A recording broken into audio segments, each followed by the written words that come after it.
Les vraies voix Sud Radio, 17h-20h, Philippe David, Cécile de Ménibus. Vous nous avez manqué, c'est lundi, le retour des vraies voix avec Philippe David. Comment ça va, mon Philippe ? Ça va très bien, Cécile et vous. Le lundi, on est content de retrouver nos vraies voix. Ouais, ben ça dépend lesquelles. Voilà. Oui, vous des noms. Ça va demander.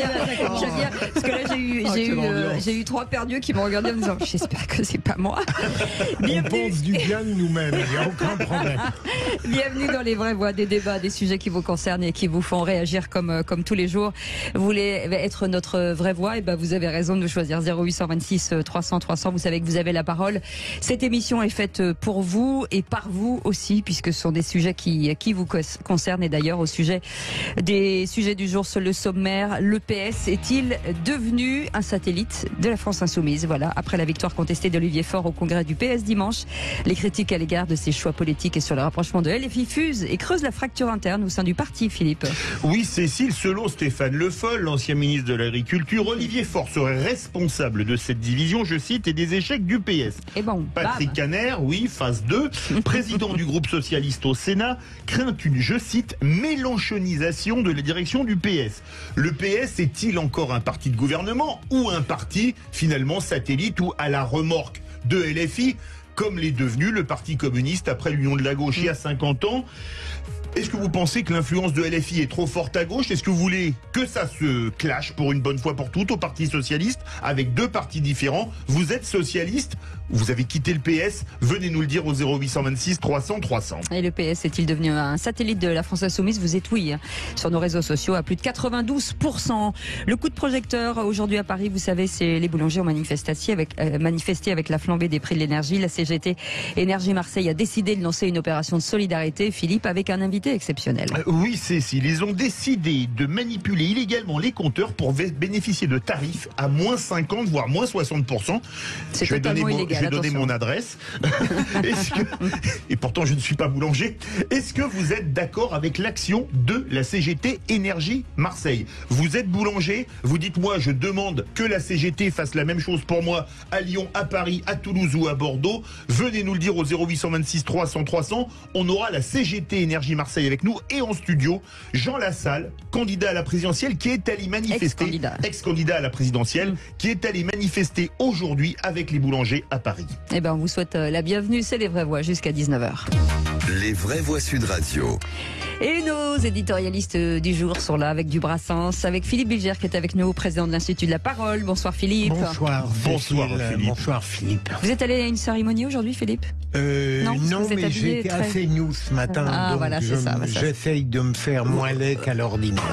Vous êtes cravaté. C'est pas la cravate du notaire, mais c'est la cravate du magistrat. Mais par rapport au col sportif de Jean Dorido, il fallait bien compenser. Eh ben justement, vous en parlez avec Jean Dorido est avec nous, docteur en psychologie et créateur de l'application Zenfi. Ça va, Jean? Bonsoir les amis, ça va à merveille. J'ai perdu la cravate. Voilà, un petit sans regret. Un psychologue devant Cécile montrer son torse, c'est quelque chose de. Non mais on va très remarquer que son col est parfaitement abidonné. Ouais, c'est ça. Parfaitement abidonné. C'est Bibi qui repasse. Comme je dis ça au passage. Tu es un homme déconstruit. C'est bien, voilà, précise. Et Caroline, on connaît désormais le nom du mari de Sandrine Rousseau. C'est Jean Dorido. Et Caroline Pilastre est avec nous. Bonsoir les bébés, ravi de vous consultante dans le retrouver. domaine du handicap visuel. Bienvenue, ça s'est bien passé. Bon week-end, Caroline. Eh ben bon week-end, surtout que j'ai été voir Babylone que j'ai adoré. Donc je vous rejoins Philippe. Alors j'ai eu un vrai coup de cœur pour ce film, je vous le conseille. Vous êtes 3, notre réalisateur est allé le voir aussi, il paraît que c'était dingue. Oui, Benoît. Et au 0826 300 300, notre 4e voix, David de Toulouse est avec nous. Bonsoir David. Bonsoir David. Bonsoir Cécile, bonsoir Philippe et bonsoir à vos 3 chroniqueurs. Bonsoir David. Bonsoir David. Merci de venir. Alors David, vous avez plusieurs rôles dans cette émission. Vous êtes la 4e vraie voix forcément, donc vous intervenez comme vous voulez et vous aurez la possibilité de jouer contre Philippe Bilger, contre Caroline Pilastre ou contre Jean Dorido. Ah, ça, ce sera votre choix. Ils vont se vendre. Vendez-vous un peu là. Vendez-vous auprès de notre ami David. Écoutez, mon cher David, je me réjouis à l'idée que l'on puisse gagner contre toutes les autres personnes personne Non, en... parce qu'ils Non, ont mais si contre j'aurais vous, contre David. vous. Voilà, bien fait. contre moi. On Oui, va oui. faire Ah mais non, couler, moi je l'aide, bravo. David. Mais Eh non, ben moi non. je l'aide. On n'est pas là pour se pour Donc se déjà, battre. vous savez qu'avec Jean Faut pas Dorido, jouer vous allez contre faire- Jean Dorido. Oui, on verra. J'ai un peu le temps pour choisir. Je vais d'abord écouter un peu leur réaction à l'actualité et autres. Voilà. Ah, liberté, Il est bon, démocratie, il est bon, David. bravo. Vous faites quoi, David, dans la vie, qu'on vous Alors, connaisse un petit peu? Alors dans la vie, je suis formateur dans les métiers de la sécurité privée.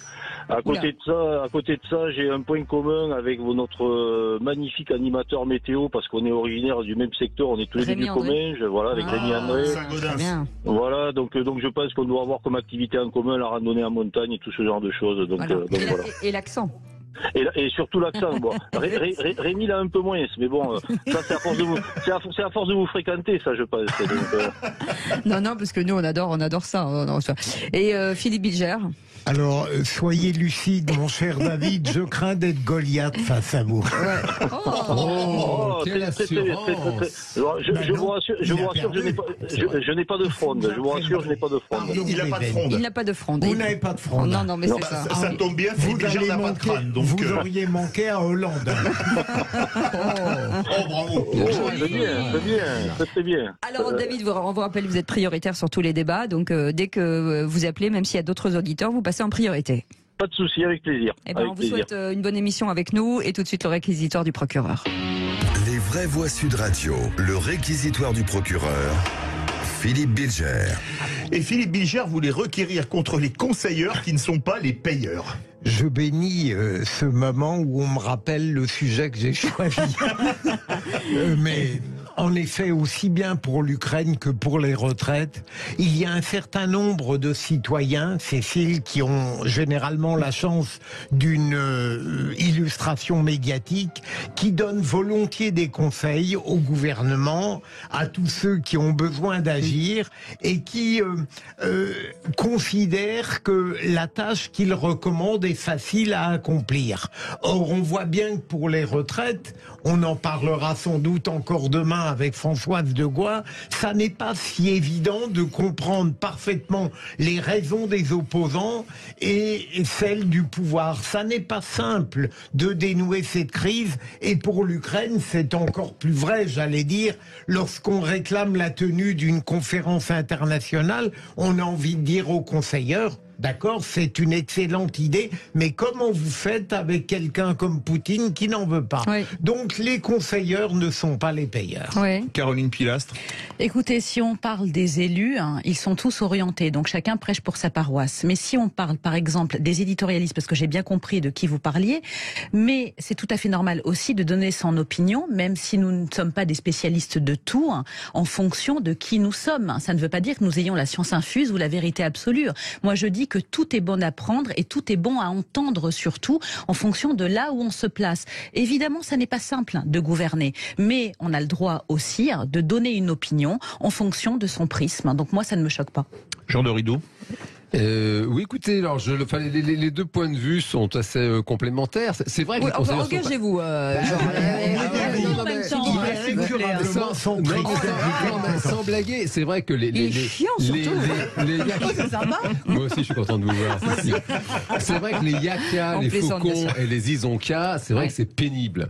Et en même temps, oui, ça fait partie du jeu démocratique, Bien sûr. la liberté de la presse et autres. C'est vrai que chacun, bien sûr, a le droit de dire voilà ce qu'il faudrait faire. Et c'est quand même le jeu. À chaque élection, on entend des candidats qui Oui, disent mais vous le allez voir faucon, ce que vous allez yaka, voir. forcément. Et, oui, bien sûr, Absolument. bien sûr que c'est la barbe. C'est mais c'est d'autant le plus baba de la agaçant politique, hein. que c'est d'autant plus agaçant dans le cas des personnes qui se retrouvent un jour effectivement aux manettes. Il y en a quand même un tous les 5 ans et Parfois des tous les personnes 10. qui annoncent, voilà, avec perte et fracas, vous allez voir ce que vous allez voir, et dont on voit la débilité au sens faiblesse du terme. Oui, mais on se rend compte quand même qu'il y a quand même pas mal de gens qui ont un avis sur tout. Voilà. Ils ont surtout un avis. Ils ont surtout un avis, oui. Non, mais un avis sur tout, et c'est fatigant, c'est impossible. On peut pas, Et on c'est peut pas même- tout commenter. Absolument, Cécile, c'est même vrai dans la vie personnelle. personnel. Lorsqu'on est confronté à des crises, à des problèmes, il y a des gens qui sont péremptoires et vous disent il faut faire comme ça. Et en réalité, c'est très facile. Ah non, mais là, vous parlez des donneurs de leçons. C'est encore différent. Parce que là, je l'entends. La ligne est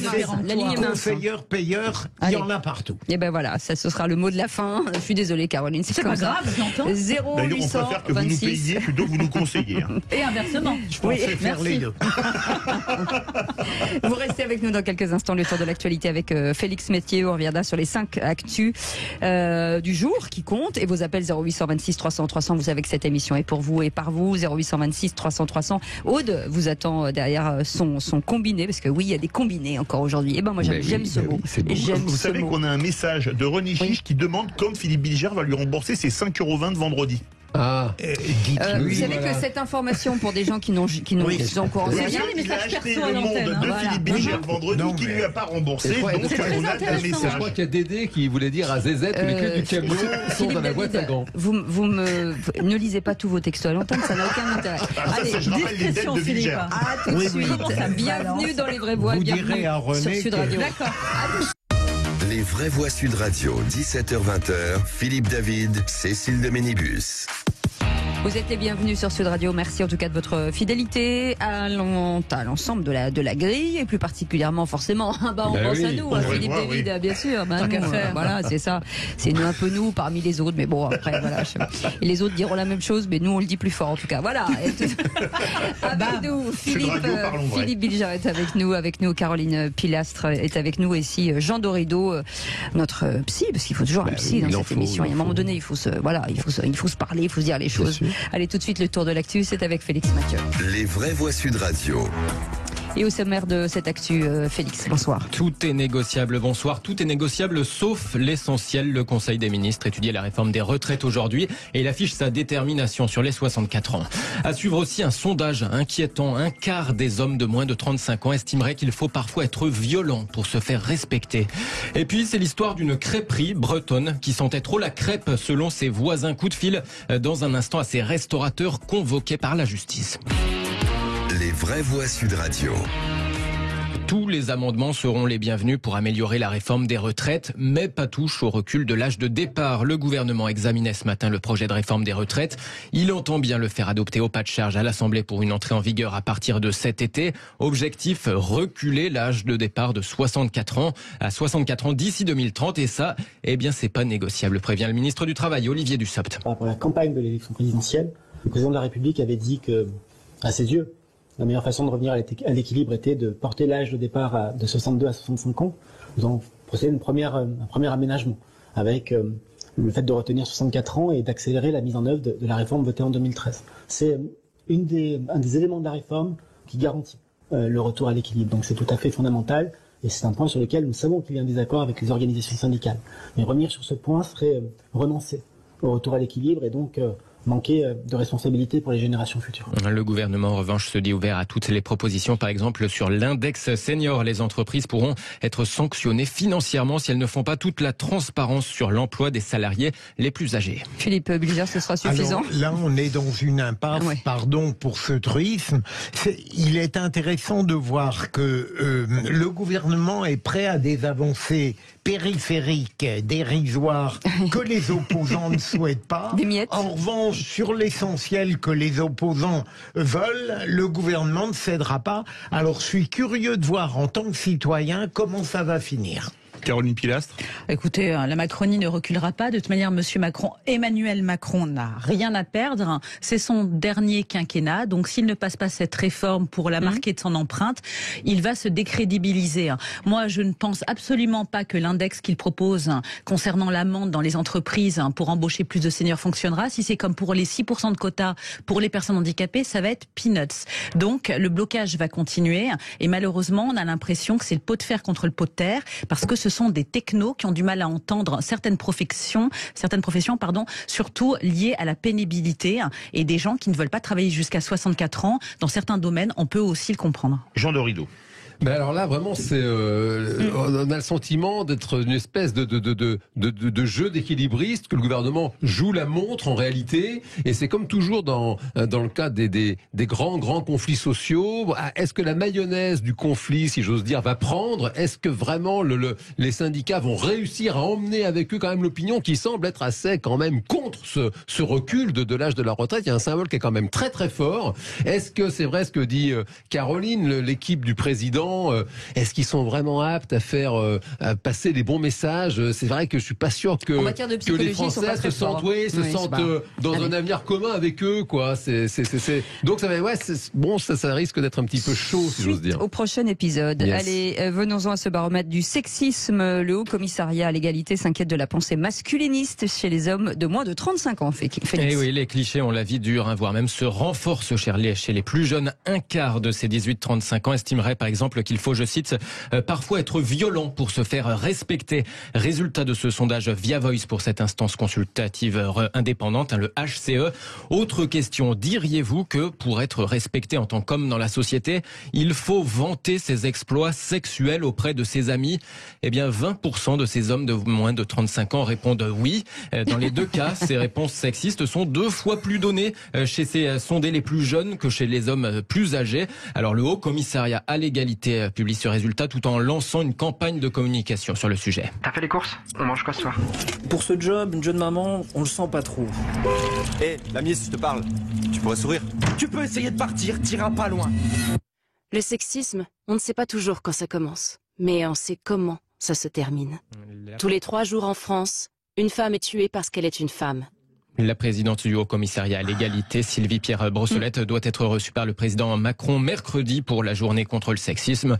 Selon cette même étude, la moitié des femmes interrogées disent renoncer parfois à sortir, à faire des activités seules ou à s'habiller comme elles le souhaitent à cause du sexisme.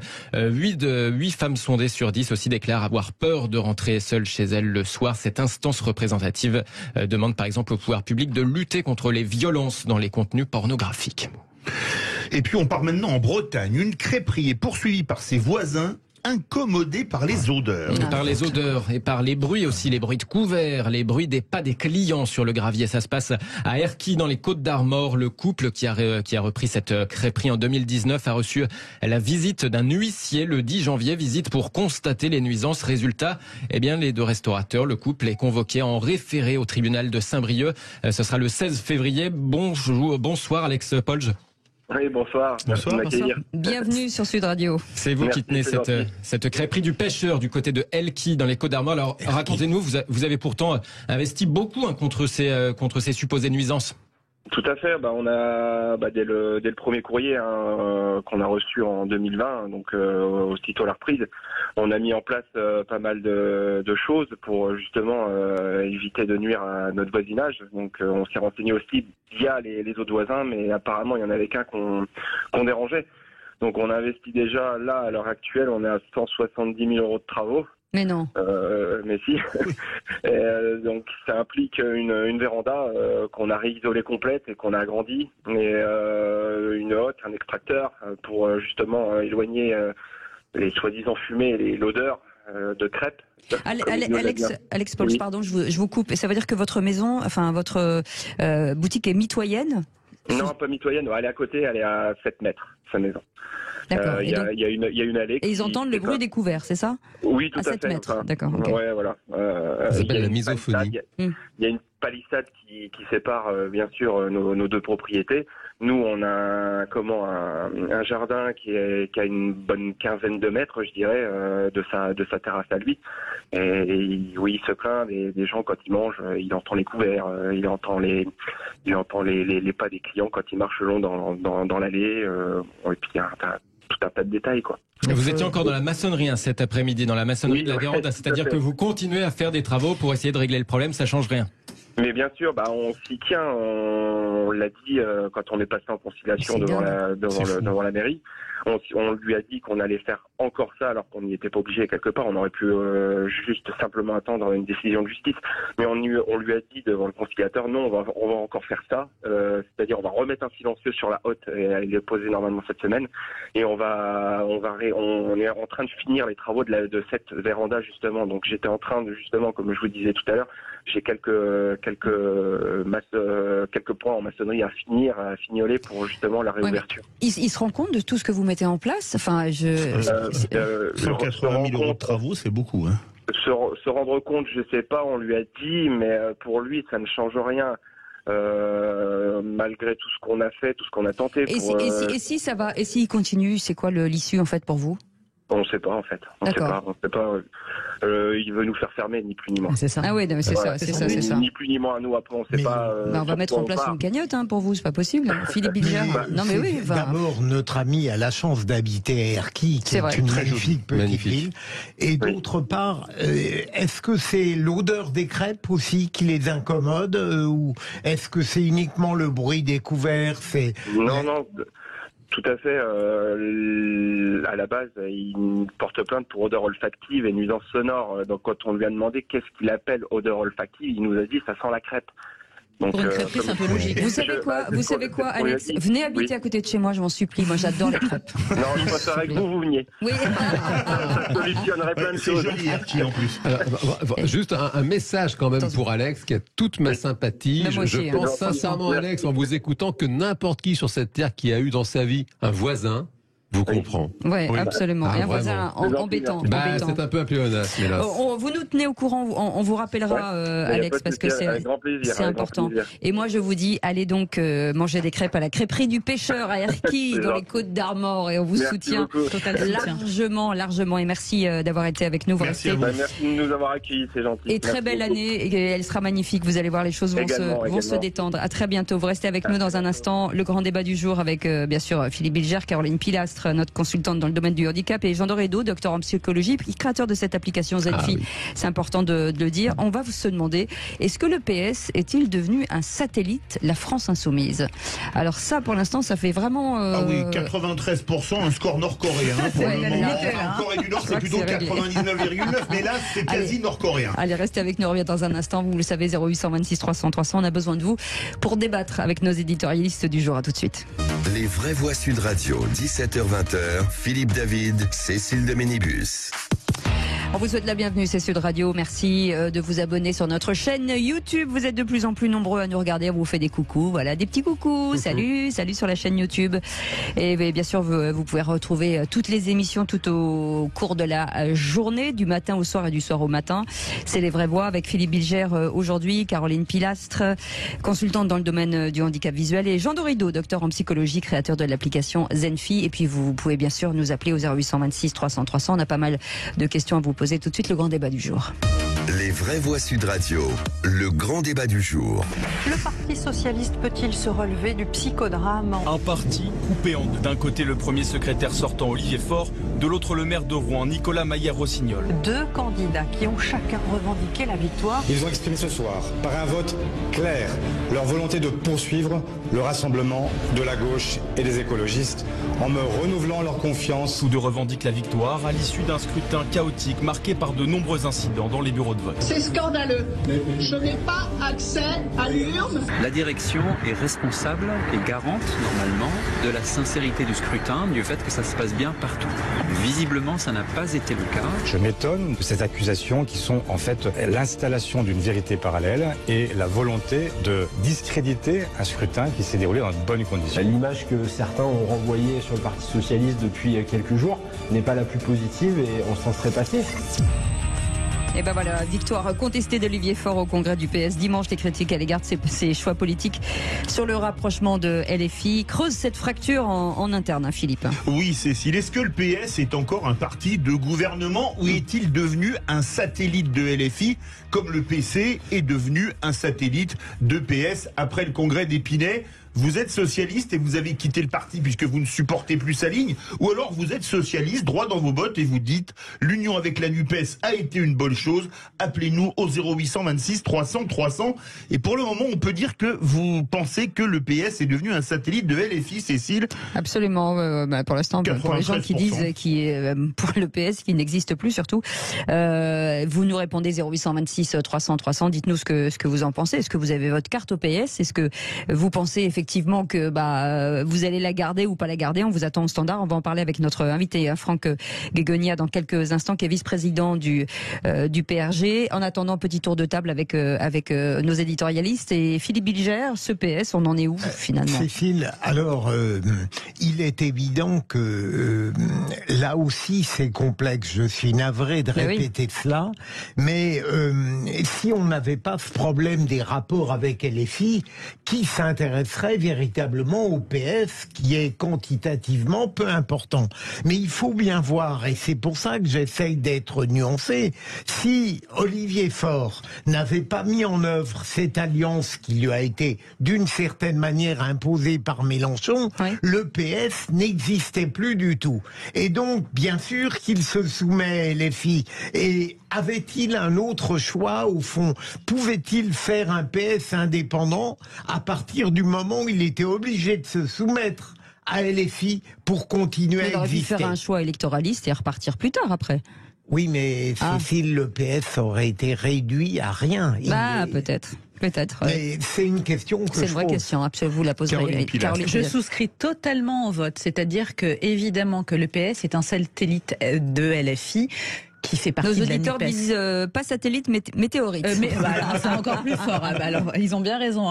Quelle inspiration. Et un météorite, ça tombe plus facilement qu'un satellite. Non, mais reconnaissons et de toute manière que si, comme le disait Philippe Bilger, le PS n'avait pas rallié la NUPES avec LFI en tête, il n'existerait plus. Ils ont fait 1,75 de score à la présidentielle.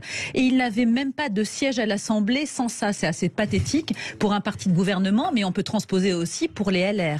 Quand on voit à quel point il y a un manque de cohésion entre les membres, entre les cadres, les barons du PS avec ce qui s'est passé encore ce week-end, c'est catastrophique et la scission est bien présente. Donc s'il n'y a pas LFI et la NUPES, le PS actuellement n'existe plus. Jean de Rideau. Alors moi, ce qui vraiment me choque profondément dans cette histoire, c'est cette espèce de carabistouille là pour savoir qui a remporté le Congrès. Je trouve ça assez effrayant, ça fait froid dans le dos quand on pense que ces gens-là sont des élus pour la plupart. Ce sont parmi eux que se trouvent les prochains conseillers régionaux, municipaux, etc. Et ça me rappelle... Alors d'abord, il y a une série qu'il faut absolument voir ou revoir, c'est Baron Noir. Parce qu'on voit justement toutes ces espèces d'embrouilles comme ça, de ces gens qui sont des professionnels, si vous voulez, de la carabistouille. Et ça me rappelle, pour être bienvenue chez les ch'tis. Non, mais sans blague. Et pour être équitable, ça me rappelle, vous savez, cette espèce de pantalonnade vraiment mais piteuse à l'époque de Copé-Fillon. On avait des espèces de petits putschistes comme ça, la petite semaine. Vite, je me dépêchais de faire une conférence de presse. C'est moi qui ai gagné. Là, on a eu la même chose. Rien ne bouge. C'est désespérant. Voilà, on a un auditeur qui est avec nous. Mais en attendant, on va recevoir Franck Guegogna qui est avec nous, vice-président du Parti radical de gauche. Bonsoir, merci d'être avec nous. Bienvenue. Oui, bonsoir, merci de votre invitation. Oui. Voilà, vous avez entendu nos auditeurs, oui, nos éditorialistes. Qu'est-ce que vous voulez répondre à nos éditorialistes? Vous êtes sur la même ligne qu'eux, Franck Guegogna? Tout d'abord, le premier point que je pense qui est... Alors attendez, parce que je me rends compte qu'il y a un écho terrible. Oui. Vous avez une radio allumée à côté de vous? Non, c'est parce que je suis en vidéo en même temps. Donc voilà, mais ça y est. Très concrètement, je pense que la situation, malheureusement, est indécente. Ce climat, cette querelle de coq actuelle... alors que nous rencontrons quand même une crise internationale gravissime, que la situation de nos concitoyens n'est guère mieux. Je pense qu'il faudrait être beaucoup plus prudent et faire preuve de beaucoup plus de décence par rapport à la conjoncture sociale, économique, de notre pays. Ça, c'était un préalable.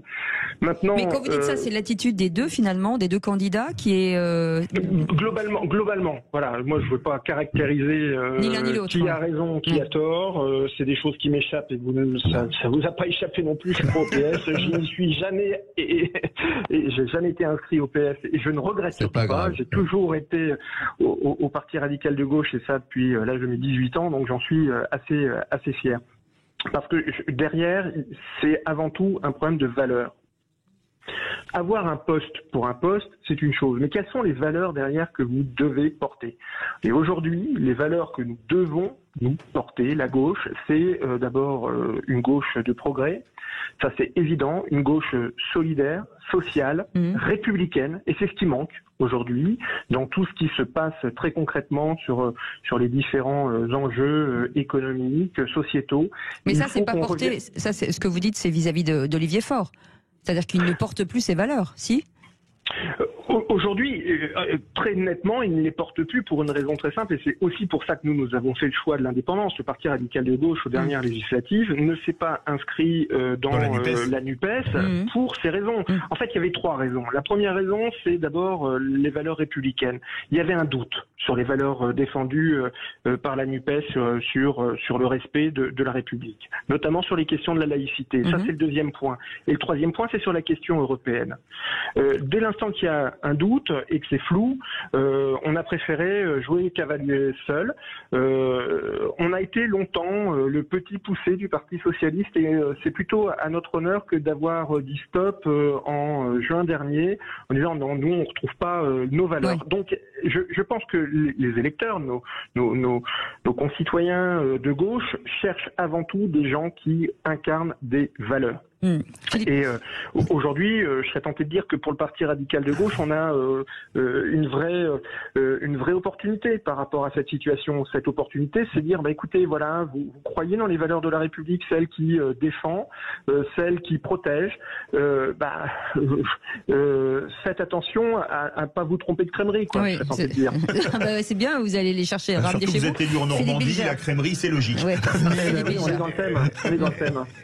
Dans la mesure où j'aime beaucoup les causes désespérées, et celle-là en est une, à l'évidence, je vous trouve un petit peu, non pas sévère, vous avez fait une réponse qui laisse penser que du côté du Parti socialiste, quel que soit l'adversaire, on ne partage pas les valeurs que vous venez d'énoncer.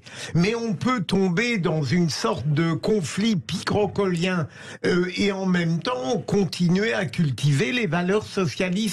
Vous ne trouvez pas que vous êtes un peu dur, là? Je pense que les valeurs socialistes, elles existent. Elles existent. Aujourd'hui, il faut savoir qui les porte. La question qui était posée à l'origine, c'est est-ce que le Parti socialiste est devenu un satellite de LFI? Bon, manifestement, tout le monde s'accorde à dire que c'est de poser la question, c'est reconnaître déjà la réponse. Voilà. Bah oui, forcément. Parce qu'ils ont fait un choix qui a été celui de la fusion, plutôt que celle de faire un combat avec différentes personnalités qui défendraient ces valeurs sous une carte, enfin sous une bannière commune. En clair, ils ont vendu leur âme au diable. Si vous pensez que le PS a vendu son âme au diable, vous nous appelez 0826 300 300 avec une réaction de David. David de Toulouse, vieille terre socialiste d'ailleurs, s'il en est, et où ça a un peu rué dans les brancards. Je pense à Carole Delga, qui n'est pas une grande fan de la NUPES, c'est la présidente de la région Occitanie. On vous écoute, David. Oui, alors bon, si on en revient à Carole Delga, c'est pas une grande fan de la NUPES, mais bon, vu que je connais un peu le sujet, elle a quand même soutenu le député du commun, je me suis Aviragné, qui s'est fait élire grâce à la casquette NUPES. Donc même à ce niveau-là, quand ça les arrange, c'est pas très clair. C'est ça que vous voulez dire. Voilà, tout à fait. Ségolène disait quand c'est flou, il y a un loup. Là, c'est plus un loup. C'était Martine Aubry. Aubry. Ah oui, c'est vrai. Martine Aubry, oui, Martine Aubry. Ouais. De toute façon, on les confond tous dans ce mouvement. C'est un peu ça ce qu'on va leur reprocher d'ailleurs. Et donc, Satellite, oui, et encore Satellite, je trouve qu'on est poli. Mais bon, ça fait bien longtemps que le Parti Socialiste n'est plus le Parti Socialiste. Bon, je vous rappelle quand même qu'en 1981, ils ont réussi à faire élire un président de droite, tout en étant le Parti Socialiste. Donc, c'est là que...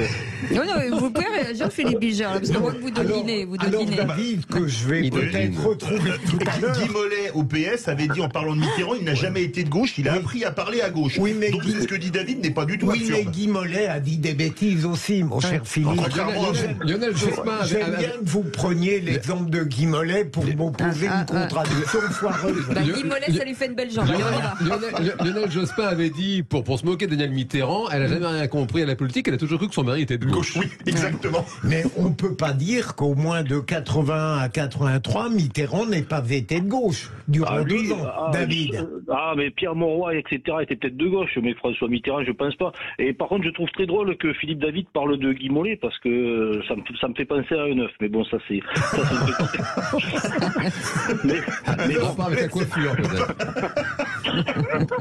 Mais bon, non, pour être un peu plus sérieux, moi je pense que ça fait bien longtemps que le Parti Socialiste n'est plus socialiste, comme le disait la personne du PRG, Franck Guéguénia. Du PRG, pardon. Oui, c'est une histoire de valeur. Ça fait bien longtemps que le Parti Socialiste a oublié le peuple et quelque part a oublié la République ou la patrie. Donc si j'étais vraiment méchant, je dirais qu'il n'y a plus de socialistes depuis Jean Jaurès. Et déjà, je vais sûrement choquer des personnes. Non. Le dernier chef d'État à avoir vraiment été socialiste, c'était Napoléon III, dont on fête les 200 ans. Ouais. Caroline Pilastre voulait réagir. Oui, mais c'est vrai que malheureusement, cette tambouille politique fait uniquement penser à de l'intérêt personnel, mais qu'on pourrait une fois de plus projeter aux autres partis. Ce qui est terrible, c'est que ça crée un peu plus de défiance politique et d'abstention. Faut pas être étonné, parce qu'on se dit que ces gens-là, en fin de compte, ne travaillent pas pour le bien commun, le bien de la collectivité, mais uniquement pour conserver leur poste. Et c'est assez terrible pour un parti qui a été un grand parti malgré tout de gouvernement et qui ne l'est absolument plus. En plus, il y a vraiment une scission. Cazeneuve, Hollande n'est pas du tout sur la ligne, par exemple, du nouveau secrétaire. Voilà. Donc, c'est vrai que c'est assez terrifiant. Et je vous donne un exemple aussi. Ils ne sont absolument pas d'accord sur la question écolo. Le PS républicain et pour le nucléaire, et le parti de gauche radicale que représente malgré tout LFI. Enfin, Hollande au pouvoir, il n'a pas fait grand-chose pour le nucléaire, quand tu les entends, quand tu les entends, ils sont pour, contrairement à Mélenchon, qui est un anti. Donc il y a quand même des différences en termes de sujets sociétaux. Franck Guéguénia, est-ce que Nicolas Meyer-Rossignol aurait été peut-être un meilleur président ou pas? Est-ce que la ligne aurait été retrouvée? Alors après, il va peut-être gagner quand on va tout recompter. Hein. Il y a très peu de voix d'écart en plus de ça, sérieusement. Ça fait 2 fois qu'il compte. Mais s'il arrive à endormir des bulletins à chaque fois. On n'entend pas. Si vous me permettez, je réserverai ma réponse concernant le prétendant cité. Nicolas Meyer-Rossignol. Voilà, pour de nombreuses raisons.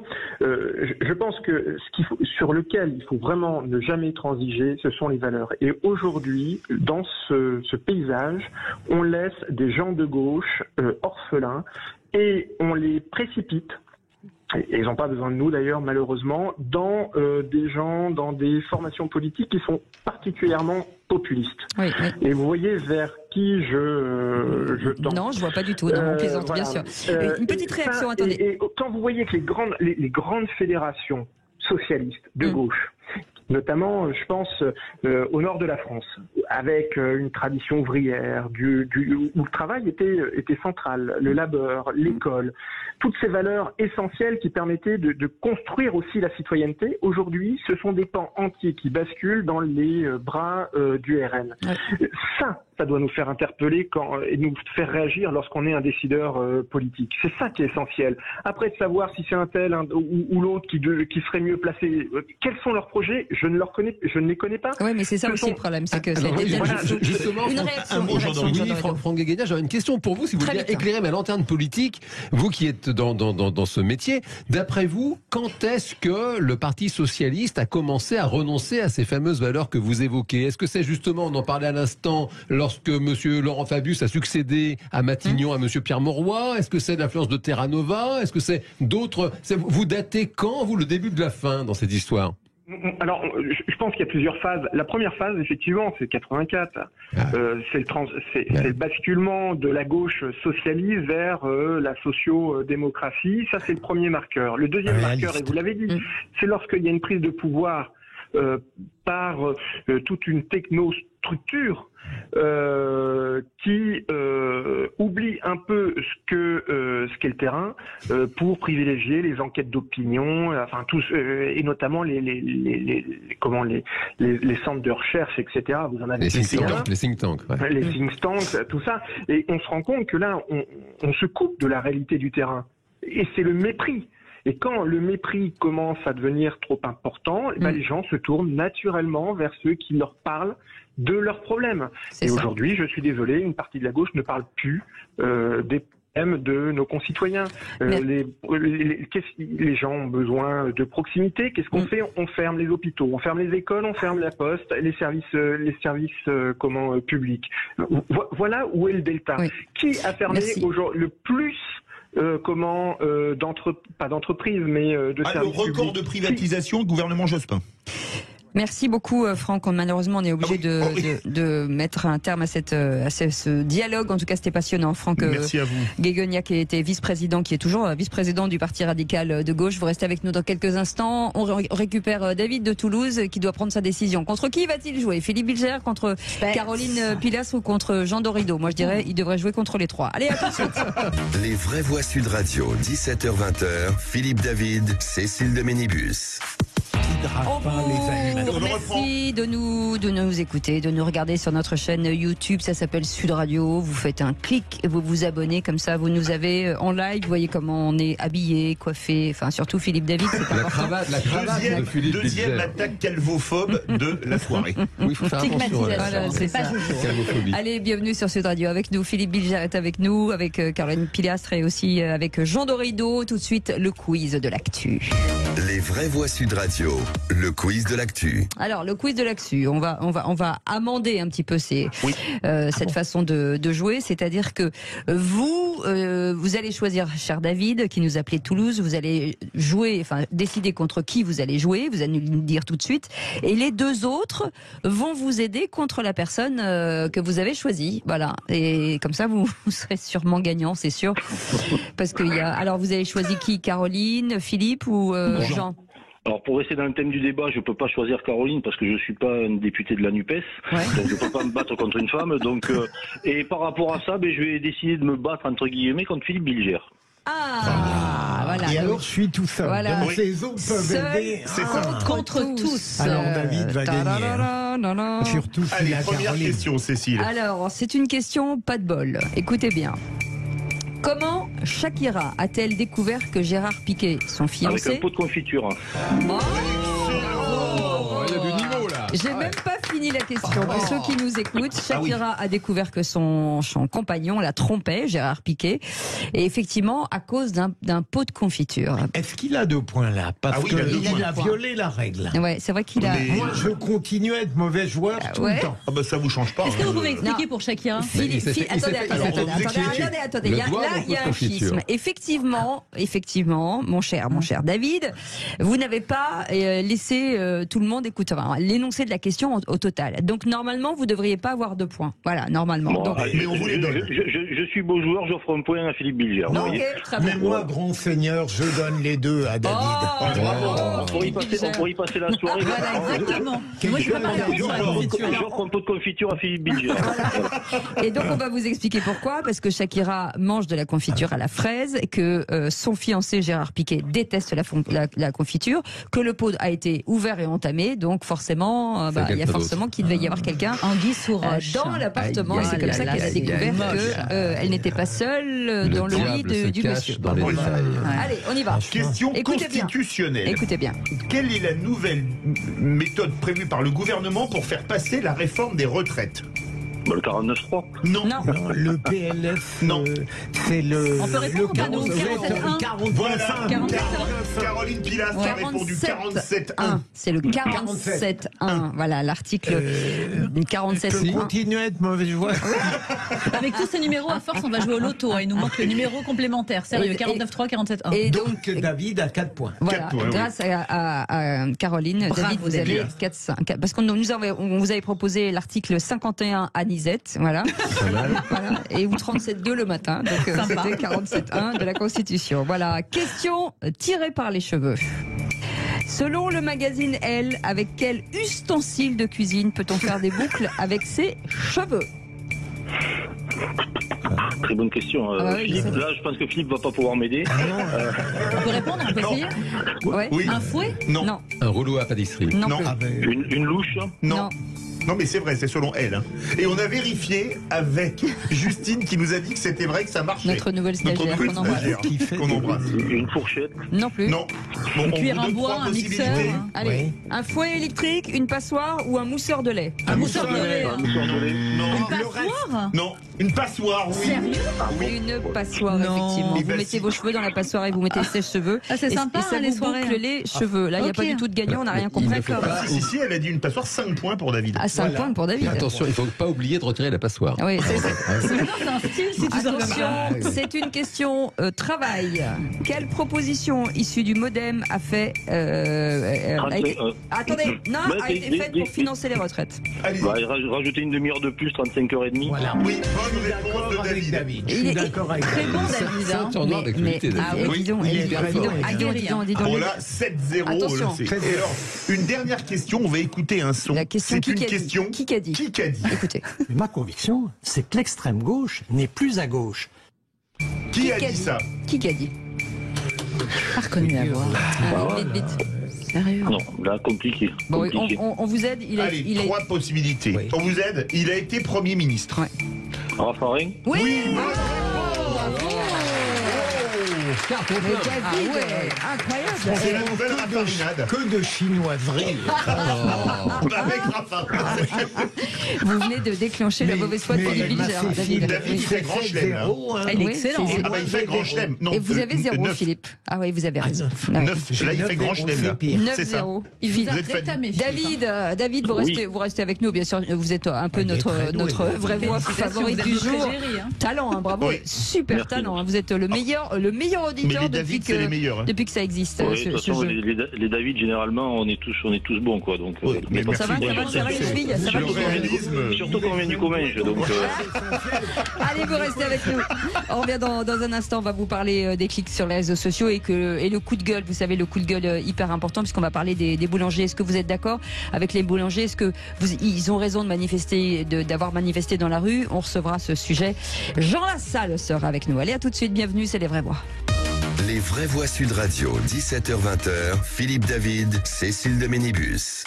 On vous souhaite la bienvenue sur Sud Radio. Bienvenue dans les vraies voix jusqu'à 19h avec Philippe Bilger qui est avec nous. Ça va, Philippe? Très très bien. Bon, tant mieux avec notre amie Caroline Pilastre. Comment ça va, Caroline? Très bien, on Très bien. Et Jean Dorido, notre psy, voilà. Vous nous avez fait une petite. Qui a retiré son pull. Ouais. Bah ouais. oui, il fait très bon dans le studio, Faites ça gaffe, fait il du vous bien. reste plus qu'une chemise. Hein, pour au fur et à mesure, vous l'enlevez des Bientôt le trucs. striptease. Ne le tentez pas, Cécile, c'est pas raisonnable. Dans quelques instants, ça fait du clic sur les réseaux sociaux. En entendant, c'est le coup de gueule de Philippe David. Les vraies voix Sud Radio. Et oui, les écologistes, enfin certains écologistes, enfin beaucoup d'écologistes même, sont des grands comiques. Pour faire de l'électricité, le charbon, c'est pas bien. Le nucléaire, c'est pas bien.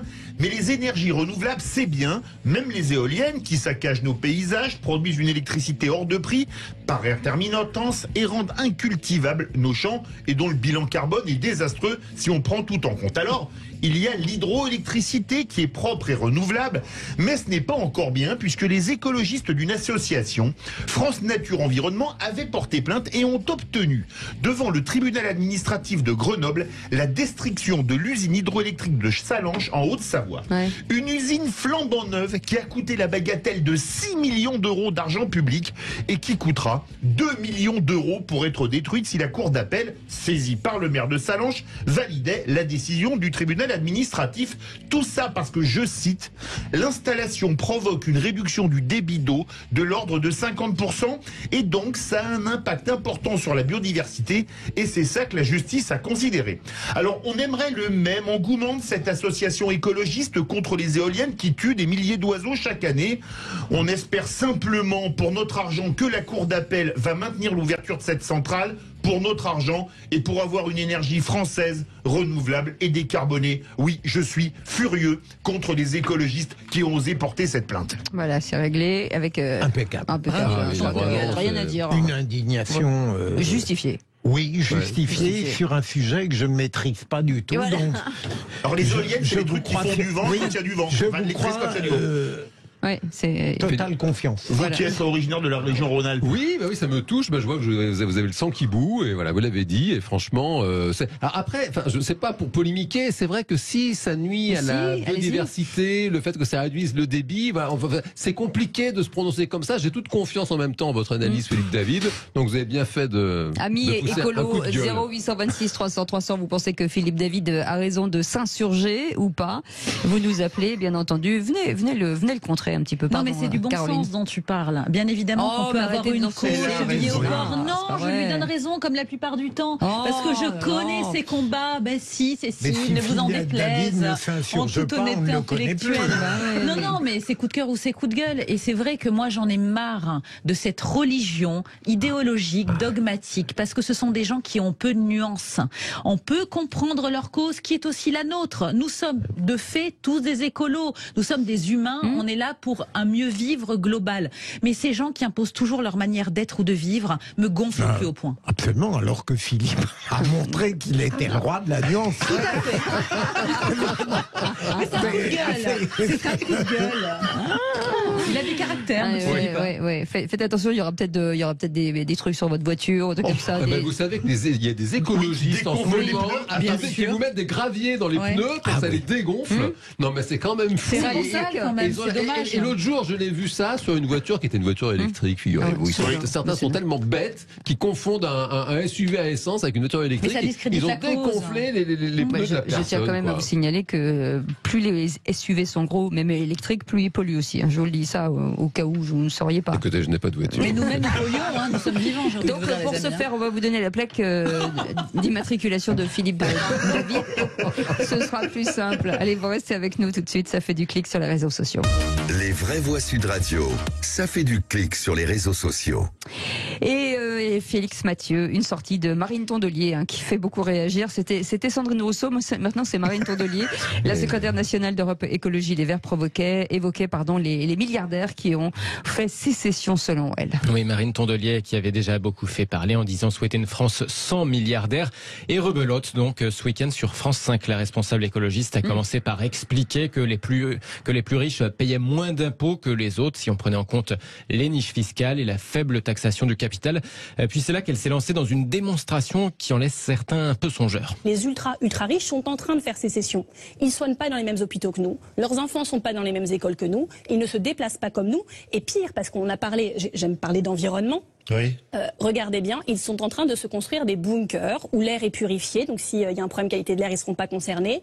Ou ils sont en train de créer des bunkers survivalistes. Ils sont en train d'explorer l'espace pour dire tiens, moi j'aurai mon petit plan de sortie si ça se passe mal. C'est ça qui est en train de se passer. Ils savent tellement où ils sont en train de conduire le monde qu'ils préparent la sortie de secours et les plus pauvres seront eux coincés. Alors certains se moquent de cette sortie ou reprochent à Europe Écologie et Les Verts la politique du buzz déjà un peu reprochée à Sandrine Rousseau. On a par exemple ce tweet de l'eurodéputée macroniste Nathalie Loiseau qui reproche à Marine Tondelier de confondre la réalité et le film Don't Look Up. Vous savez, dans ce film où une comète détruit la Terre et où seule la présidente des États-Unis ainsi que quelques privilégiés autour d'elle survivent dans un vaisseau qui prend la fuite à temps.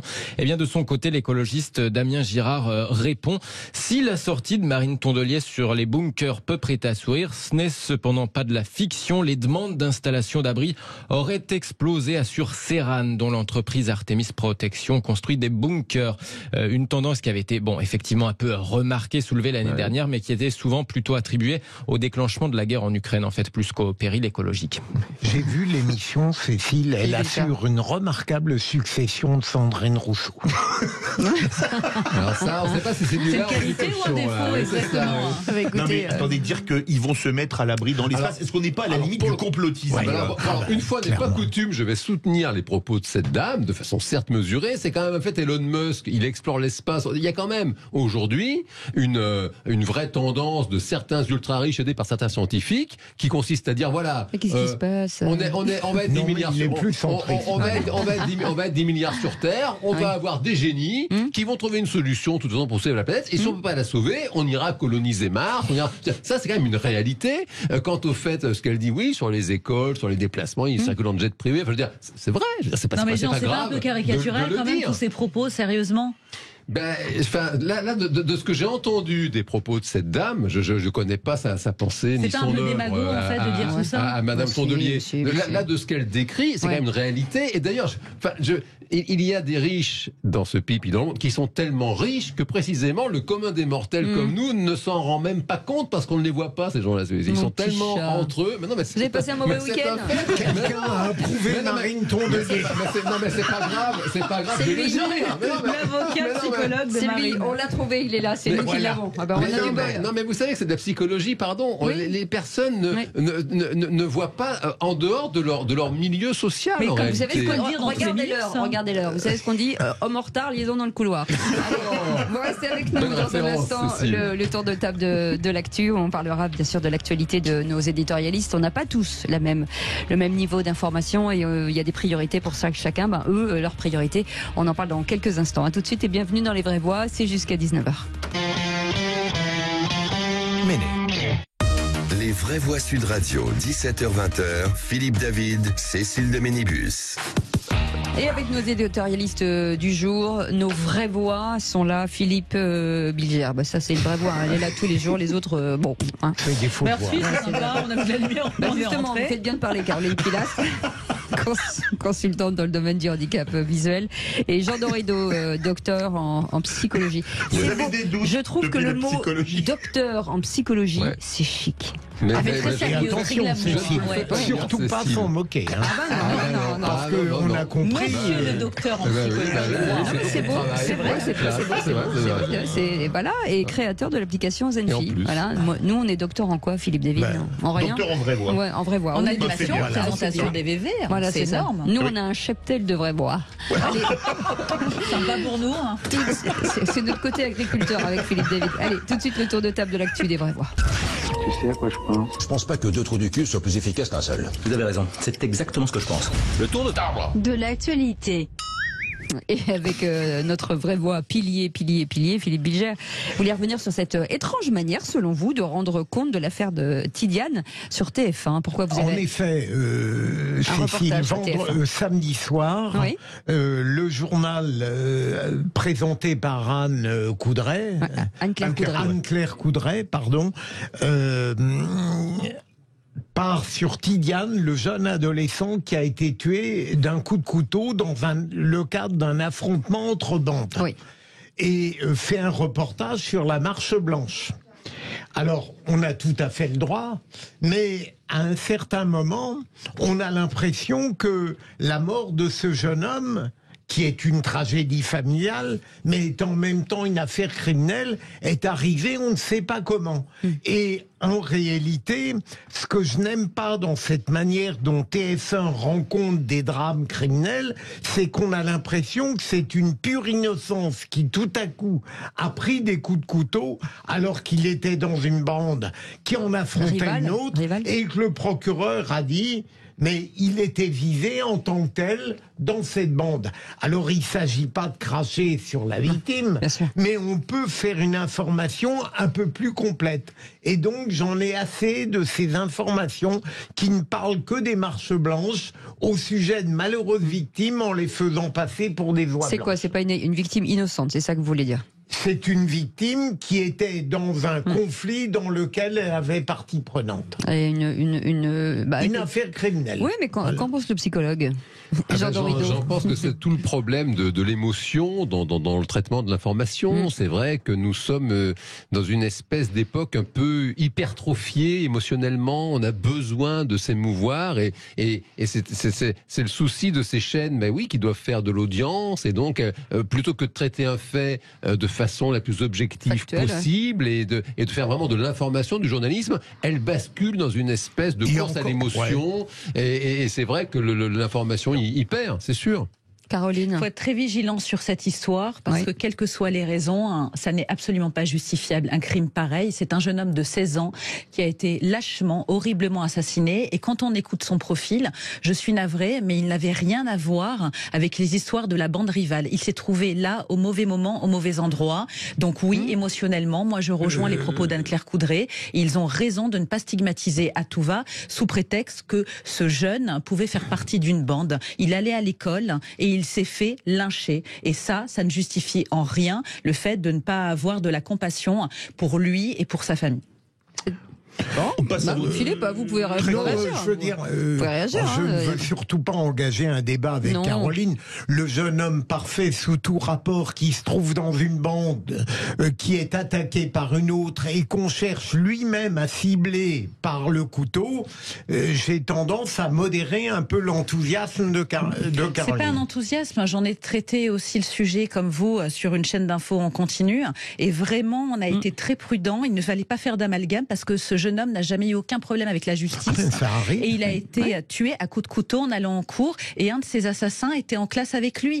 Donc ça n'est pas parce qu'il faisait peut-être partie d'une cité, d'un gang adverse, qu'il était responsable des coups qu'il a reçus et donc de sa mort. Et quand bien même il y aurait un trafic ou quelle que soit la justification, rien pour moi n'a de justification sur ces drames. Ce jeune avait 16 ans.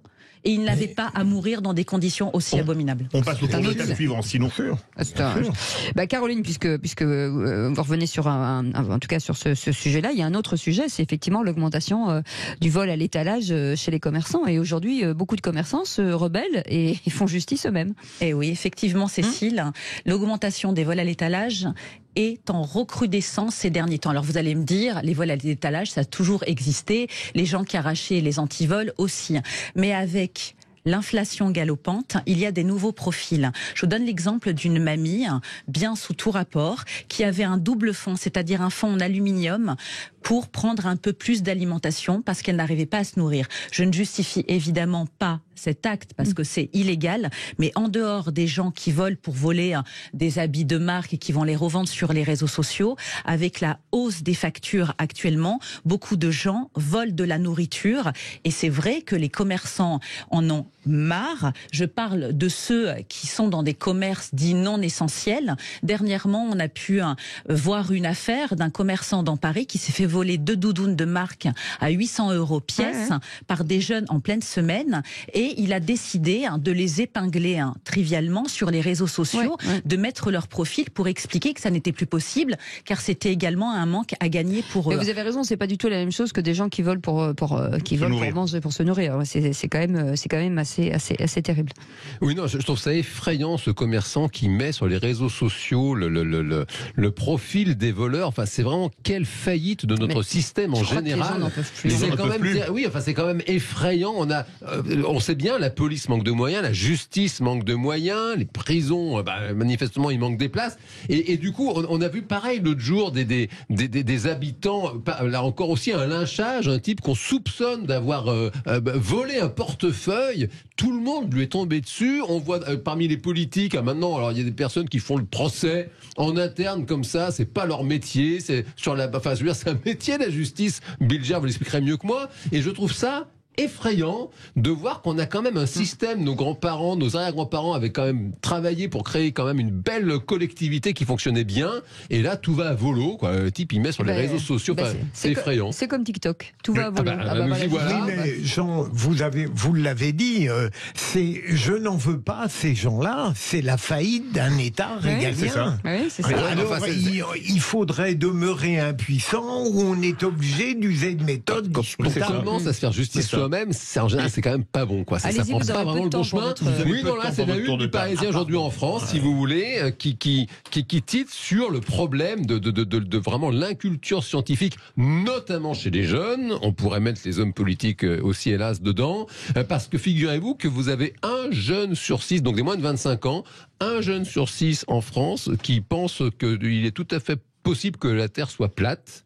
Et quand vous vous concentrez sur les utilisateurs de TikTok, il y en a carrément 1/3 qui vous dit oui, c'est tout à fait possible que la Terre soit plate. Et en fait, tout est à l'avenant. Vous avez 37% qui pensent que oui, les êtres humains ne sont pas le fruit d'une longue évolution darwinienne.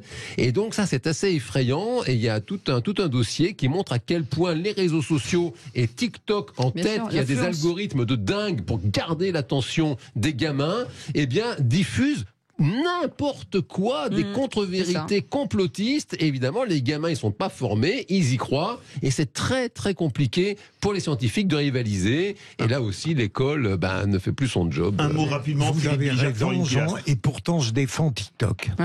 Parce que par rapport à Twitter, c'est un paradis.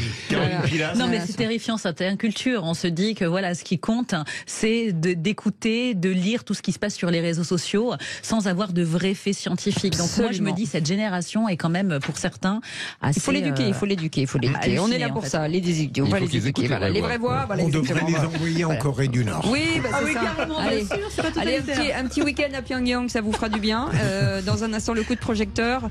Vous savez que les boulangers ont manifesté aujourd'hui pour faire face à la flambée des prix. Et la CGT Énergie Marseille a décidé de lancer une opération de solidarité, Philippe. La possibilité de manipuler de façon totalement illégale des compteurs pour bénéficier des tarifs à 50%. Voilà. Oui, Cécile, est-ce que ça vous choque? Est-ce que vous dites ils ont raison? Eh bien, pour le moment, vous dites oui à 83%. Ils ont raison, même si c'est illégal. Et pour en débattre, on va avoir un responsable de la CGT Énergie Marseille qui sera avec nous, et Jean Lassalle qui a manifesté aujourd'hui à Paris avec les boulangers. Vous êtes boulanger, vous avez des factures qui ont explosé. On vous attend sur Sud Radio. Allez, à tout de suite. Les vraies voix Sud Radio, 17h-20h, Philippe David, Cécile de Ménibus. Bienvenue dans les vraies voix, on est ravis de vous retrouver. C'est lundi, on espère que tout va bien. Philippe Bilger est avec nous. Ça va, Philippe? En pleine forme. Notre consultante dans le domaine du handicap visuel, c'est Caroline Pilastre. Bonsoir Caroline. Bonsoir. Et Jean Dorido, docteur en psychologie, créateur de l'application Zenfi. Soyez zen et soyez fille en même temps. Allez, tout de suite le coup de projecteur. Les vraies voix Sud Radio, le coup de projecteur des vraies voix. Un exemple concret pour que tout... Et aujourd'hui, à Paris, les boulangers ont manifesté contre la flambée des prix de l'énergie. On va en parler avec notre invité aujourd'hui. Jean Lassalle est avec nous. Bonsoir. Ex-député et ex-candidat à la présidentielle. Merci d'être avec nous. Et on va non député momentané. Non député momentané, d'accord.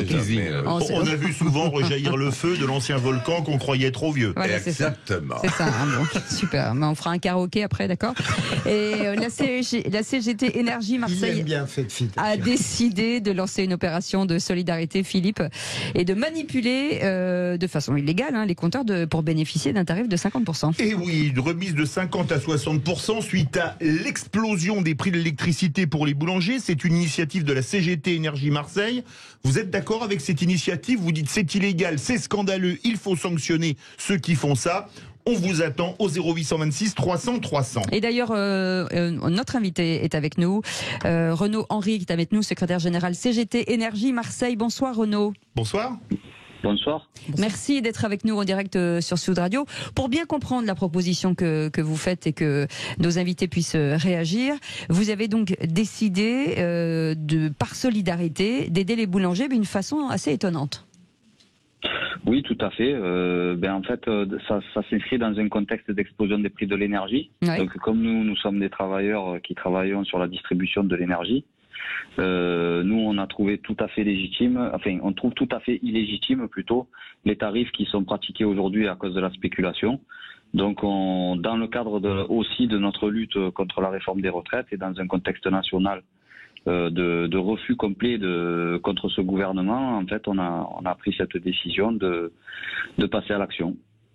Et passer à l'action en faisant une manipulation sur le compteur qui permet de diviser par deux la facture des boulangers. D'accord. Ce qui est illégal, enfin, qui est pas très légal. On est d'accord ? C'est risqué pour ceux qui pratiquent cette action. C'est risqué aussi, je tiens à le dire quand même, pour les boulangers qui accepteraient de le faire. Parce que nos employeurs, eux, sont là pour faire tout le contraire, en fait. Oh, voilà, si vous êtes choqué ou vous soutenez cette action, vous nous appelez 0826 300 300 pour nous en parler. Bien entendu, on est ensemble jusqu'à 19h. Jean Lassalle, vous avez manifesté en début d'après-midi avec les boulangers à Paris. Quand vous entendez ce que fait la CGT Énergie Marseille, ce que propose, qu'est-ce que vous en pensez ? Écoutez, à première vue, c'est surprenant. J'étais député de très nombreuses années. Mais quand on participe à cette manifestation et quand on écoute les boulangers, on dit c'est le début d'un mouvement de grande ampleur. La France n'en peut plus. Et lorsqu'elle met ses boulangers sur la rue, lorsqu'elle les contraint, eux qui se lèvent le plus tôt, c'est les travailleurs qui se lèvent le plus tôt, 1h ou 2h du matin, celui qui se lève si tôt, c'est ce qu'il veut faire. On empêche de faire. Nous le savons. Le gouvernement a refusé de les mettre dans ce fameux bouclier, où pourtant il y a mis beaucoup de monde, il a mis beaucoup de monde, et on a emprunté. Mais est-ce que la France va se passer de sa baguette et de son pain? Il y a des aides quand même déjà, Jean Lassalle, mais pas suffisamment, mais il y a des aides quand même. Je le sais, mais en tout cas, moi j'ai parlé avec beaucoup d'entre eux, ce n'était ni, il y avait de tout, mais ni des débutants, ni des dérangés. Et il y avait parmi eux des hommes qui pleuraient. Absolument. Philippe Donc Bilger. moi je dis pour la question, bien oui, attention, nous rentrons dans une période différente. Et moi je suis bravo à la CGT pour cette action et bravo à Boulanger qui l'accepte. Philippe Bilger. Alors, c'est le magistrat qui va parler, attention. Plutôt, Cécile, j'ai parfois l'impression d'être là pour apporter une dissidence tout à fait résiduelle. Au fond, comment dire, à partir du moment où j'ai le plus grand respect et sans ironie du tout pour le syndicalisme français, quelle que soit sa tonalité politique, je considère qu'il doit donner l'exemple et que s'il ne le donne pas, il favorise des transgressions bien au-delà de lui-même. Et donc je trouve regrettable, même si évidemment je peux comprendre les mobiles, je trouve regrettable qu'en toute conscience on transgresse, d'ailleurs notre ami l'a dit en toute honnêteté, toute lucidité, quelque chose qu'il faudrait respecter. Eh ben 0826 300 300, est-ce que vous trouvez que c'est une action solidaire et à ce moment-là vous soutenez effectivement la CGT Énergie Marseille de vouloir aider les boulangers, ou au contraire est-ce que vous êtes du côté de Philippe Bilger de dire non, c'est pas des choses qui se font. Vous restez avec nous, Renaud, on vous reprend dans quelques instants. Caroline Pilastre, vous penchez de quel côté? C'est difficile, parce qu'il y a le cœur qui parle et puis il y a la raison aussi. Je suis contre les coupures de courant envers les élus. Je trouve que c'est totalitaire de la part de la CGT. Mais sur cette action, certes, c'est illégal, mais pour moi, c'est moral. Parce que qu'est-ce qu'on veut, malgré l'amortisseur qui a été proposé par le gouvernement, mais qui n'est pas suffisant pour une partie des artisans boulangers ou des commerçants. Que ce tissu social, que ce tissu économique disparaisse. Je rappelle quand même que la baguette est entrée au patrimoine de l'UNESCO et que c'est un achat du quotidien pour les Français. Donc oui, c'est illégal, mais pour moi, c'est moral ce que fait la CGT concernant cette action. Jean Dorido, votre avis? Alors attention, attention là, parce que j'aimerais comprendre d'abord, parce que si vous voulez, je suis d'une génération de Français pour qui l'électricité a toujours été un bien commun. C'était fabriqué par EDF et même les bricoleurs qui fabriquaient l'électricité. EDF à l'époque. EDF, GDF, et même les bricoleurs qui fabriquaient du jus chez eux, ils avaient obligation de le vendre à EDF, qui ensuite leur revendait parce qu'il était interdit de faire de l'énergie électrique soi-même. Bon. Et Et puis, l'électricité, c'est un marché qui a été ouvert aux 4 vents. Ouais. Et j'aimerais comprendre, parce que pour moi, ça n'est pas clair, j'aimerais comprendre combien de boulangers sont concernés, car il me semble que l'électricité produite par EDF et vendue par EDF, il me semble que cette électricité est contrainte précisément à un certain plafond, si vous voulez. Et j'aimerais être sûr, si vous voulez, que ce sont certains boulangers qui ont fait le choix d'aller chez d'autres fournisseurs qui leur ont annoncé la couleur, leur ont dit, écoutez, nous, on vous fait du jus moins cher, mais attention, on est des commerçants, voilà, le jour où nous, on va l'acheter plus cher ce jour, on le revendra évidemment plus cher. Et j'aimerais savoir, monsieur Lassalle, ou peut-être le monsieur de la CGT qu'on a chez nous, là, est-ce que tous les boulangers sont concernés, ou est-ce que ne sont concernés que ceux qui ont fait un jour le choix de quitter cette belle entreprise publique française qu'est EDF? Renaud Henry. J'ai envie de répondre à ça. Il n'y a pas que les boulangers. En fait, il y a 30 000 boulangers qui sont concernés. Il y a des millions d'usagers qui sont particuliers, qui sont aujourd'hui par la loi Brottes, qui sont concernés. Il y a des milliers de snacks aujourd'hui qui sont concernés. Il y a des bouchers qui sont concernés. Il y a des communes qui sont concernées. Donc en fait, on n'a pas besoin de... Voilà, des restaurants. Est-ce qu'il y a des personnes qui ne sont pas concernées? Est-ce qu'il y a des commerçants qui ne sont pas concernés? Tout le monde est concerné parce que justement l'électricité est un bien commun et l'énergie est un bien commun. Donc aujourd'hui, c'est tout ce sens qu'on a perdu avec 15 ans d'explosion du secteur. Parce qu'à l'époque, on avait la meilleure énergie au monde, quasiment, et la moins chère du monde.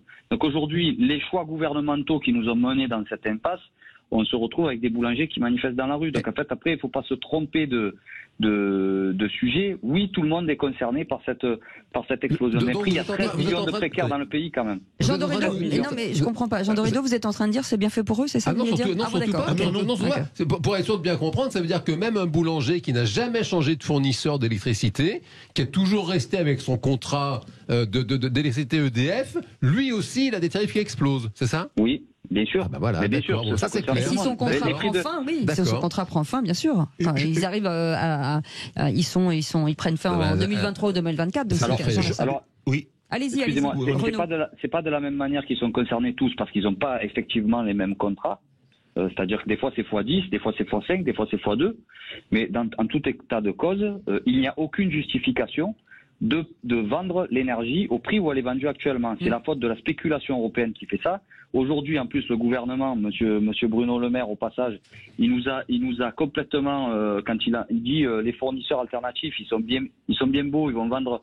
On a vu avec eux, ils vont faire plaisir à tout le monde. Ils vont plafonner à 278 €, puisque j'ai entendu parler de plafond tout à l'heure. Il faut savoir qu'ils achètent le mégawattheure 42 € à EDF, ils le revendent 278 €. Nos impôts vont faire en sorte d'aider ces entreprises-là. Donc les fournisseurs vont en plus être indemnisés par l'État pour qu'ils aient un plafond simplement à 280 €. Donc excusez-moi, mais aujourd'hui, bien entendu que tout le monde est concerné. Et nous, en tant que travailleurs de l'énergie, on voit autour de nous nos familles qui sont concernées. Nos oncles, nos tantes, nos grands-pères, nos grands-mères. Donc je veux dire, nous, on ne peut plus tolérer en fait que l'énergie soit vendue de cette manière-là et surtout de l'autre côté avec la baisse de l'emploi, la baisse du service public. Il faut savoir qu'il y avait des agences clientèle à l'époque. Il y avait une quinzaine d'agences clientèle sur Marseille, par exemple, qui recevaient les gens et qui les aidaient dans l'accompagnement de leurs factures, etc. On a tout fermé en 15 ans. On a détruit le secteur. Et si vous êtes boulanger, en tout cas, appelez-nous. Si vous avez votre facture qui a explosé, vous étiez à la manif aujourd'hui, 0826 300 300, vous attend au standard. Et puis si vous êtes d'accord avec Renaud Henry, secrétaire général CGT Énergie, de pouvoir effectivement bloquer les compteurs. Jean Lassalle, vous vouliez réagir? Oui, moi, je comprends bien. Jean Dorido. Oui, la question qu'il pose est importante. Mais moi, je pense, je ne suis pas le seul ici. J'ai eu la chance de connaître une seule et même baguette. Et j'ai eu la chance de connaître un seul et même prix d'électricité. Alors, qui est-ce qui a changé au niveau du prix de l'électricité? Et pourquoi? Et pourquoi ce serait aujourd'hui ceux qui sont dans la souffrance de la baguette, quel qu'il soit, qui auraient à en payer les frais? Parce que la baguette, c'est la France. Et la France avait posé des principes qui lui ont permis de devenir universaliste, accueillant à la fois ce qui était du domaine de l'État et régalien, nécessaire à la vie en harmonie de tous. Jean Lassalle. Proche aussi, comment je devrais dire, en harmonie aussi avec le capital, puisque le capital est nécessaire au fonctionnement de notre cité. Aujourd'hui, nous avons flingué tout ça. Alors ne soyons pas étonnés. Jean Lassalle, vous étiez dans la manifestation cet après-midi. Ils vous disent quoi, les boulangers que vous avez connus? Est-ce qu'ils vous disent qu'ils vont déposer le bilan? Qu'est-ce qu'ils vous disent aujourd'hui? Moi, j'ai trouvé quand même une manifestation accablée. Bien sûr, pas tout le monde, mais c'est surtout ceux qui sont voyés à la mi-temps. 40 ans, 50 ans, tout leur tombe dessus, la retraite. J'ai été éberlué d'écouter les prévisions de retraite qu'ils pouvaient avoir. Et surtout, c'est la passation. Parce que pour ce genre de métier-là, il touche à l'artisanat, et c'est 1000 fois plus vrai encore en agriculture, il faut former. Il faut transmettre le savoir-faire, le savoir-être. Et ça, c'est notre bien le plus, comment je devrais dire, le plus précieux. Et ils ne savent plus. Ils ne savent plus s'ils vont pouvoir transmettre. Donc la question va bien au-delà. J'ai trouvé des hommes qui pleuraient. Philippe Bilger, quand tu voyais la détresse bien sûr, de ces boulangers. Moi, évidemment, je peux me permettre de proposer une alternative brutale. Je comprends tout ce que vient de dire avec beaucoup d'émotion Jean Lassalle et qui est approuvé par notre ami syndicaliste. Mais de l'autre côté, je pense que si je n'affirmais pas la priorité, la primauté de la loi, je crois qu'il manquerait quelque chose à la cause dont nous débattons. Absolument. 0826 300 300, c'est un autre Philippe qui nous appelle de l'Essonne. Bonsoir Philippe. Bonsoir Philippe. Bienvenue sur Sud Radio. Oui, bonsoir à vous. Je voudrais remercier Monsieur Berkoff, enfin toute l'équipe qui nous éveillait un peu tous les jours sur notre situation réelle. Alors Berkoff, c'est pas la même heure. Nous, je sais, mais je vous remercie même pour toute l'équipe, y compris Berkoff. D'accord, ok. Je vous appelais moi parce que concrètement, j'ai ma boulangère qui est à Tismons, qui travaille en Essonne, qui travaille très très bien et qui pleure devant les factures. Elle est comme des milliers de nos boulangers. Elle se casse la tête, les produits, les matières premières ont augmenté, donc forcément, et elle me dit, vous vendez une baguette à 3 €, c'est pas possible. Donc je sais pas si je serai toujours ouverte. Philippe, quand vous entendez l'action de la CGT de Marseille qui propose de bloquer les compteurs pour réduire de 50%, vous soutenez cette action ou pas ? Alors, je la soutiens dans une certaine mesure, puisque c'est illégal, mais en fait, si l'on réfléchit bien, on nous pousse, on nous oblige à faire des choses un peu illégales, puisque personne n'entend ce qui se passe. Donc c'est aberrant quand même. Le problème n'est pas nouveau en plus, on a pu le voir venir depuis 3 mois. Donc, je sais pas ce qu'ils font là-haut, mais j'adore. C'est sûr. Le mot de la fin avec Jean Lassalle. Jean Lassalle, le mot de la fin. Un petit mot pour les boulangers, pour ceux qui vous écoutent, peut-être. J'espère qu'ils ont trouvé un petit peu de réconfort aujourd'hui, grâce à tous ceux qui les ont entourés. Au-delà du prix de la baguette, au-delà de leur travail, c'est l'absence totale de considération et de respect qui prévaut aujourd'hui dans notre pays, qui est inquiétant. Et ils en souffrent particulièrement. Qu'est-ce que c'est de donner la Légion d'honneur à je ne sais quel niveau au président et de l'inscrire alors qu'il aurait pu être inscrit dans un contexte de grande victoire pour notre pays au symbole de l'UNESCO. Ce n'est pas digne d'un gouvernement de notre pays. Un mot, le mot de la fin pour vous, Renaud Henry. Vous avez entendu, on dit, tiens, ce serait peut-être bien qu'à Tismons ou ailleurs, la CGT fasse la même chose. Est-ce que la baisse du compteur va être contagieuse à la CGT Énergie ? Écoutez, j'en sais rien, mais en tout cas, moi, ce qui me frappe, c'est quand j'entends l'usager juste avant moi, qui dit qu'il est poussé, que les usagers aujourd'hui sont poussés à la fraude. Et ça, c'est complètement, je veux dire, ça mettra tout le monde en insécurité même. Parce que les usagers, s'ils sont poussés à la fraude, et c'est ce qui se passe, c'est-à-dire vous n'imaginez pas le nombre de salariés et de travailleurs du secteur de l'énergie qui sont sollicités par des professionnels, par des boulangers, des bouchers, des propriétaires de snacks, pour faire en sorte qu'ils puissent payer moins cher, parce qu'en fait, on est en sursollicitation de ça. Donc c'est ça qui devient grave aujourd'hui. Et comme le gouvernement ne répond à rien, eh ben nous on agit. En tout cas, merci de nous avoir accordé votre temps, Renaud Henry, secrétaire général CGT Énergie Marseille. Merci beaucoup d'avoir été avec nous. Merci beaucoup, Jean Lassalle, de nous avoir rendu visite après cette manifestation des boulangers. Merci à vous tous. Oui. Et merci pour votre sens de la pluralité des idées et de la démocratie, ce qui est loin d'être le cas de beaucoup de nos moyens de communication aujourd'hui en France, hélas. Merci beaucoup, Jean Lassalle, ex et futur député, qui sait. En tout cas, on vous souhaite un avenir plus rose. Allez, restez avec nous dans un instant. C'est la suite des Vraies Voix jusqu'à 19h avec Caroline Pilastre, avec Jean Dorido et Philippe Bilger. À tout de suite. Les Vraies Voix Sud Radio, 17h-20h, Philippe David, Cécile de Ménibus. Et merci d'être avec nous, merci de votre fidélité aux Vraies Voix. Vous avez manqué le départ de Jean Lassalle qui nous a chanté une chanson hors antenne. Akeros Montaños. Ça veut dire c'est montagne en occitan. Oh là là, il ne part jamais sans une belle chanson avec Philippe Bilger qui est avec nous. Et là où il passe, on remarque. C'est pas le cas de beaucoup de gens. C'est vrai, parce que c'est un personnage très attachant. Ah bah c'est sûr, Caroline Pilastre est avec nous. Et puis notre ami Jean Dorido, allez jusqu'à 19h, et notre auditeur David qui était avec nous. David. Oui, bon, désolé, moi je ne chanterai pas comme Jean Lassalle, même si j'aurais bien entonné un sécanto avec Philippe.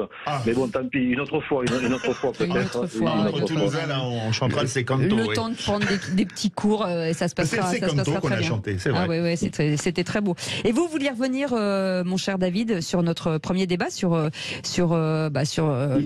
PS qui est en déliquescence. Tout à fait. En fait, je voulais surtout rebondir par rapport à être invité, le vice-président du PRG, si je ne m'abuse, qui nous parlait de valeurs, etc. Mais bon, c'est dommage, j'ai pas pu lui en parler directement, mais bon, j'aurais quand même aimé lui rappeler que le PRG a longtemps été le satellite du Parti socialiste. Donc c'est un peu l'hôpital qui se moque de la charité par rapport à ça. Après, c'est pas la même taille de parti, donc c'est un peu. Ah non, c'est sûr, c'est pas la même taille de parti, effectivement, mais bon, c'est quand même un peu la même chose. C'est un peu la même chose pendant longtemps. Bon, d'autant plus qu'encore une fois, je suis désolé de ramener tout ça à notre belle région, mais en Occitanie, on sait un peu comment ça a fonctionné pendant des années par rapport à ça. Voilà. Et sinon, dire aussi que tout à l'heure vous demandiez quand le Parti socialiste avait commencé à se tromper, etc. Bon, ça fait très très longtemps, mais encore une fois, je voulais dire, c'est quand il a abandonné le peuple. Et pour moi, un des abandons du peuple, c'est après le référendum de 2005 où on a une grosse partie du Parti socialiste qui a basculé européiste. Bougez pas, David. Moi, j'ai une question à poser à Philippe Bilger. Philippe Bilger, on entend depuis 3-4 ans, de toute façon, les partis, ça sert plus à rien. La droite, la gauche, il faut que finalement on prenne les bonnes idées de tout le monde. Et maintenant que c'est un petit peu le flou général, on a envie de revenir à comme c'était avant.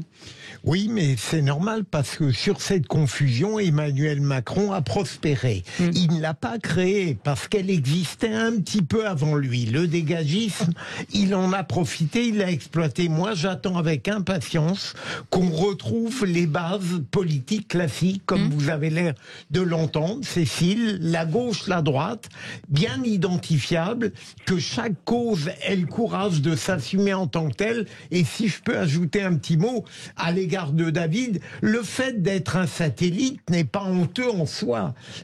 Un satellite ne s'efface pas par magie. On peut être un satellite qui est intelligent.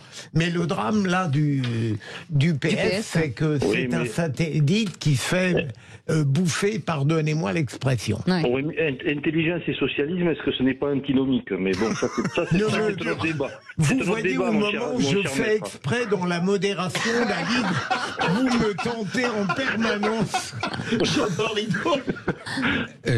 Non, quand même, oui, il y a des socialistes intelligents, quand même, et c'est important de le rappeler. Et non, c'est-à-dire que là, quand même, ce que je trouve vraiment triste et même inquiétant, c'est que ça fait finalement bientôt 30 ans que les grands partis dits de gouvernement déçoivent les Français. On parlait du Parti socialiste, François Mitterrand a laissé le pouvoir pour Jacques Chirac en 1995. Donc ça fait 28 ans maintenant. Et alors, on a eu Chirac deux fois, Jospin 2002, Le Pen au second tour, ensuite Sarkozy 2007, Hollande 2012, Monsieur Macron 2017. retraites. Et finalement, on a le sentiment que c'est la même politique qui est menée depuis 30 ans. Et le résultat, outre la déliquescence de ces partis traditionnels, c'est une extrémisation des votes des électeurs. Extrême gauche avec LFI. Mais parce qu'il y a une mollesse dans les partis, extrême droite peut-être. avec Rassemblement national. Et c'est vrai que là, regardez, on vient d'évoquer une désobéissance quand même majeure. Un grand syndicat qui va désobéir pour aider finalement le plus grand nombre à s'en sortir. Donc c'est vrai que le climat là-dessus est assez inquiétant quand même. Le mot de la fin avec David. Vous avez 30 secondes. Oui, mais donc moi je dirais qu'il faut revenir à une véritable vision gaulo-bonapartiste, et là ça mettra tous les Français d'accord. C'est ce mélange intelligent de la droite et de la gauche, contrairement à Philippe Bilger. Moi je pense que droite et gauche c'est dépassé, il faut être capable de mélanger les deux, comme avait su le faire le général de Gaulle, et avant lui d'autres personnes comme Louis-Napoléon Bonaparte. Donc, voilà. Et moi j'invite les gens à aller jeter un petit coup d'œil sur un petit mouvement, mais qui demande qu'à grandir, qui s'appelle l'appel au peuple. Voilà. Voilà, en tout cas, merci beaucoup. Merci beaucoup, David. On chantera un C4, le C-Canto, il n'y a pas de problème. Et on mangera du cassoulet. Comme au Stadium. Ah oui, ça vient. On fera des bonnes cassoulet. Ah non, moi je ne le mange pas, moi je le déguste. Alors là, non. C'est nager dans les saucisses. On le mange avant ou après? C'est toute la question. Il faut réfléchir. Pour une fois que vous posez une question intelligente. Merci beaucoup, David, d'avoir été avec nous. Merci beaucoup, Philippe Bilger. Merci beaucoup. Adichat. Voilà, oui, pareil. On fait pareil. Adichat se revoir en Occident. Bah oui, ça va, je déconne. On avait compris, en gros, le contexte nous permet. Merci beaucoup, Caroline Pilas. Merci beaucoup, Jean Dorédo. Vous restez avec nous dans quelques instants. Les vraies voix continuent, mais ce sont les vraies voix citoyennes. On va parler citoyenneté, des associations qui s'engagent dans les territoires. Et ça tombe bien, Sud Radio, c'est la radio des territoires. À tout de suite.